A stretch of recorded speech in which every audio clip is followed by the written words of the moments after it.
Hi, this is Mariah Gullo from The Hollywood Reporter, and I'm in studio today with Jim Gaffigan. Well, thank you for having me. Thank you for coming. Welcome to LA. I love it. You love LA? You're into the West Coast? It's a little too sunny for me. Yeah. It's generally warm weather. I'm like, it's not necessary because I don't like wearing sunscreen. I'm so bald I have to wear a hat too, so. But it's a lot of indoors stuff here. Yes. Like we that. have good air conditioning. Great air conditioning. So we're here to talk about your comedy special, Noble Ape. Yes, I'm very excited. Let's start with the title. The title, Noble Ape, was inspired because I think of myself as, all humans are animals, but I think of myself as kind of a big lumbering ape who kind of, lives off of animal instincts, but I aspire to be something more, so that kind of ties into Noble Ape. Well, that makes a lot of sense. And Noble Ape is being released in theaters and digitally. Yes, it's pretty much everywhere. It's rather confusing because, in a way, it's being released how everything was released 5 years ago, which is where everyone can get it on different platforms. So it's They can get it at your website, jimgaffigan.com. Well, all the list of all the places you can get it, there's links.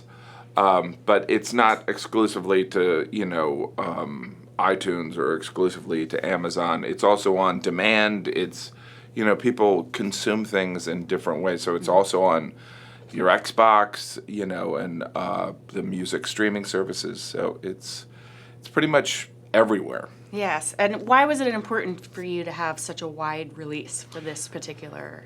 This is my sixth special, and I feel the outlet for specials, it changes every couple of years. Like Comedy Central, my first two specials, I was grateful to have that opportunity, and then I released one, my own, on my website, and then the next two were through Netflix, and I received a couple offers from different places.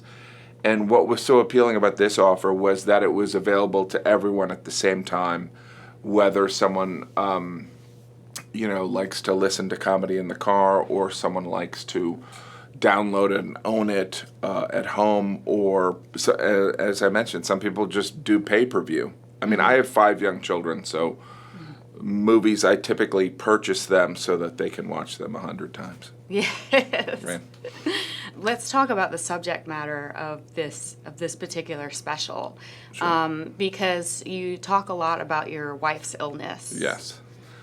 It was last April. It was discovered my wife had this mass in her brain, a brain tumor. It's been a crazy year for me. Crazy year. I don't know if you know, in April, it was discovered my wife had a brain tumor. I'm not even making this up. It was removed. She's great. Everything's good. Thank you. I didn't remove it. I was in the other room soiling myself, but the tumor is gone, along with my ability to ever win another argument. It's not like I was winning a lot before, but now I'm retired. It was the size of a pear, but it was removed. It was in a very precarious position around the cranial nerves, and so we went through this, obviously more her than me, but this harrowing 4-month period. She's still in recovery from it. She's fine. We're traveling and everything. But so this 4-month experience inspired a lot of the comedy for Noble Ape. My wife is my writing partner, and everyone. When I started touring with this special, I was really surprised because I was talking about my wife's brain tumor, but it became apparent that it resonated with people because we all have had loved ones that have gone through medical crises, and we've all spent that, 3 to 4 weeks in a hospital, which inspires some of these jokes. So it resonated with people, which was really, I wanted to talk about it anyway, but I didn't expect it to resonate the way it did. It was strange. When the doctor told me the tumor was the size of a pear, I thought, wow, I guess doctors are bad at analogies. But I quickly realized they're just dumbing it down for idiots like me. Like the surgeon looked at me and thought, well, this guy's not gonna understand centimeters. I don't even want to try and explain circumference. Based on appearance, he doesn't eat fruit, but he's probably seen a pear. Did a lot of the comedy come from wanting to lift Jeannie's spirits during her sickness? Our relationship was, you have to add some humor, but my wife, being my writing partner, some of the situations were just so unique and odd that there were comic ideas. My wife was in an MRI for, I think, 3 hours. And she came out, and the first thing she said to me was, write down these observations on MRIs. I think we can make some jokes out of these. So there was definitely some, humor was really important in the recovery process. And as a caretaker, you have to have a sense of humor about it. I mean, she had a tracheotomy and a feeding tube, so we built some humor around that. But this special was... It's just very odd, once you can get beyond the fact that brain tumor is removed, and then you sit back and you think it was shaped like a pear. That's just weird. Yeah. And just, the team of doctors and the healthcare workers that are amazing people, but there's also a lot of humor in it. Mm-hmm. I just think it's absurd that someone would go to college for 20 years, and then their job is in a hospital. To me, that's just brutal. You know what I mean? And so, spending so much time in a hospital inspired a lot of jokes, and a straighter the setup, better the punch. So there's nothing straighter than a hospital. You know what I mean? Yes, and right away from the special that you have spent a lot of time in a hospital when you start making jokes about jello. Yes. Oh, yeah. No, it's just absurd. She mostly ate jello. Jello, you know what they make jello out of? Bones and hooves. I always thought that was an urban legend. Bones and hooves. What kind of madman? Let me have the bones and hooves. I've got an idea for a kid's dessert. It'll be huge. We'll get Cosby to do the commercials. Everyone trusts him. But I think there's something strange about how human beings, we can't live in that knowledge of that panic and sadness. So I think people watching or experiencing the special, they kind of get in touch with those moments that you can't live in, whether it was a loved one or a grandparent. But we've all had that time in the hospital. Yeah. And you have 5 kids. Yes. How did your relationship with your 5 kids change over time when you were all taking care of Jeannie?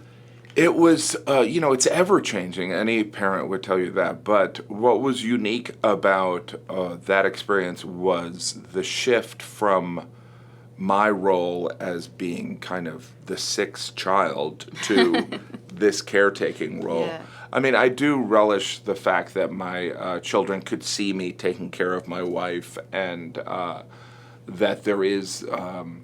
and that there's honor around that, doing that for someone you love. But it's weird. Kids are very forgetful. They're very resilient. But generally, we got through it with humor, which is important. So, I don't know. It's fascinating. A 5-year-old doesn't really know what a brain tumor is. I mean, they don't even know what a comedian is. But the rest of them, it definitely made us closer. Yeah. I wanted to talk about a hashtag that you've been using. You're very big on social media. Yeah, well, thank you. And you have a hashtag called How We Care. Yeah, and the hashtag How We Care is, Jeannie and I were approached by Tylenol. They started this program to acknowledge caregivers. It's called How We Care, and they created this care card because the caregiving role is... It's a very difficult position, and there's so many responsibilities. And so this care card, you can help out people that are caregivers in your life. And So you can go and give them Uber rides or handy which can help around the house, building a ramp or whatever. And so we were approached by them, and we were more than happy to kind of team up with Tylenol, just because caregivers are really kind of under-acknowledged. There's nothing sexy about it. It's exhausting, and just I know that traveling to and from the hospital was something, even after Jeannie got out of the hospital. That help of a care card would have been great. Yes. Let's talk about how Jeannie takes care of you, because she directed your special. Yes. What kind of a director is she? Well, she, our relationship, we've been, it'll be 15 years we were married, and our relationship is just so enmeshed. So there's no real censorship of what she says, and having written the material with me, and there's a lot of disagreements on things, but I feel like she's kind of a secret weapon, because she understands my mentality and my point of view so well that she can say, you know what, you're trying to say this, but people are hearing this. And so, every comedian needs that skill to understand that, because it is a conversation with the audience. But having someone who happens to be your spouse, it's amazing. It's a real gift. At one point in your special, you say, "My wife doesn't like that joke." Yes. I know people are scared about Trump being president, but I can tell you, as a straight white male, I feel like I'll be okay.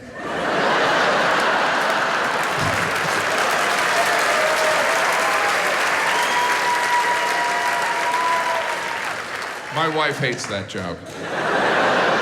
And I love her, but not enough to get rid of that joke. Does that happen often? That happens a fair amount. She definitely has.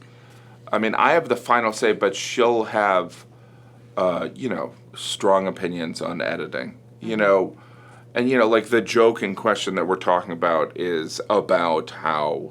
That's all about how I look like a Trump supporter and living in New York City. And I say, we're all worried, but the good news is that I think all, white men will be okay. Right. And so my wife, who is still reeling from the election a year and a half later, she understands the value of it, but she also doesn't like the reality of it, Would you and Jeannie ever consider writing a movie or a book based on your experience? I think my wife, she's definitely in the process of writing a book about her experience, and it's just finding time. It's being the parent, of one child is taxing, and so I know that it's also very cathartic for her to write about that experience. So, but we'll see. I don't know when the expectation is, but she's very funny. She helped me write the 2 books I wrote. So I know it'll be a great book if she ever gets time to do it. Yeah. So a couple of quick questions before Sure. I let you go. Who was the first comedian that really made an impact on you? I would say Jonathan Winters, because it was this self-contained, like he created a world where it was stand-up, but it was such character-driven, and there was, like, he played all the roles, and so it was really fun. What was the first movie that really made an impact on you? I think I want to say The Little Kid in Me, Bad News Bears, with Walter Matthau and Tatum O'Neal, because I remember being in love with Tatum O'Neal. And but that, and just kind of like the irreverence and the humor of it, it felt real. And I watched it with my kids. It's filthy. Yes. But you don't remember you don't remember how kind of like completely inappropriate it is. He's driving around drunk half the movie. But it's an amazing movie. What was your favorite comedy club to perform in back in the day? I still perform in comedy clubs all the time in New York City to develop material. I do have a special place for Gotham Comedy Club in New York, because when I was finding my voice, which is my point of view and the type of comedy I would do, they were very nice to me. But many comedy clubs have been very nice to me. Yeah. What was one of your worst sets or auditions? In hindsight, actually in Noble Ape, I talk about when I opened for the Pope, which... Right. There was a lot of anticipation around that, yes, wasn't there? and it was a classic... it's a no-win situation. People don't realize there are some comedy performance situations where you're not going to win. And that's one of them. Look, the White House correspondents, there's going to be people that are angry. Yeah. And so, but there's a lot of really horrible experiences when I started. But I think you have to block them out, What was your best family vacation? Best family vacation. I mean, we just were on vacation in Ireland, and we have friends who also have 5 kids, and they were there, and her parents are from Donegal, and so we spent 5 days in Donegal in this small town, and it was like going to another planet. Yeah. Because we live in New York City, and there was just, the roads are just absurd, but it was amazing. It's like everyone can play an instrument. Everyone sings. It was pretty special. And it doesn't feel so weird to have 5 kids when you're in No, Ireland, does it? it doesn't. It doesn't at all. What was the most disappointing toy you've ever gotten for your kids? I would say, I'm in this animated movie that's coming up in, I don't know, you do animated movies and then like a decade later they come out. Yes. But they gave me my character. He's like one of the leads and I was so proud, and I brought it home to my kids. And I was like, this is me. And they're like, great. And then like maybe 20 seconds later, I saw it just on the ground. And like the head was... So I was like, but that was me. And you guys like stuff like this, right? And so they just didn't care. They didn't care. In your special, you discuss a lot of fruits. What is your favorite fruit and why? I would say my favorite fruit... now I have an affinity for pears. I got after my wife... got out, like that Mother's Day, I got her a necklace that had a pear. Aww. But I would say, the avocado is so beautiful. I feel like it could be a fruit or a cheese. It's amazing. Yeah. Right? It's both of those things. Yes. The Emmys have been announced. Do you have anybody you're rooting for? Just, it's weird because I just was gone and I was not in my typical binge mode that I'm normally in. I don't know. I think Handmaid's Tale is pretty amazing. It's pretty amazing. I think Elizabeth Moss is amazing.